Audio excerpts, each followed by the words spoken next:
পিএসজির জন্য এই বছরটা স্বপ্নের মতো যাচ্ছে।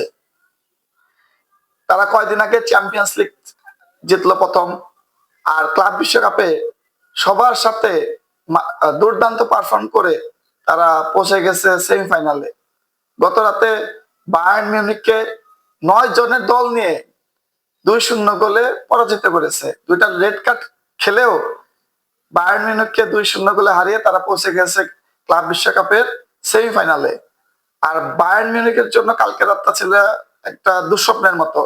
তারা একে তো 2-0 গোলে হারছে, আবার তাদের অন্যতম সেরা ফরওয়ার্ড জামাল মুসিয়ালা সে মারাত্মক ইনজুর্ড, তার অ্যাঙ্কেল একবার ভেঙে গেছে। সে কবে মাঠে ফিরতে পারবে সেটা বলা যাচ্ছে না। এটা আসলে দুঃখজনক খুবই। জামাল মুসিয়ালার মতন একজন ট্যালেন্টেড ফুটবলার এরকম একটা মারাত্মক ইনজুরি হলো, অ্যাঙ্কেল ভেঙে গেল, আসলে দুঃখজনক। তারপরও বলবো যে পিএসজির লাক অনেক ভালো। 9 জনের দল নিয়ে বায়ার্ন মিউনিখের মতো দলের সাথে 2-0 গোলে জিতা চারটিখানি কথা নয়।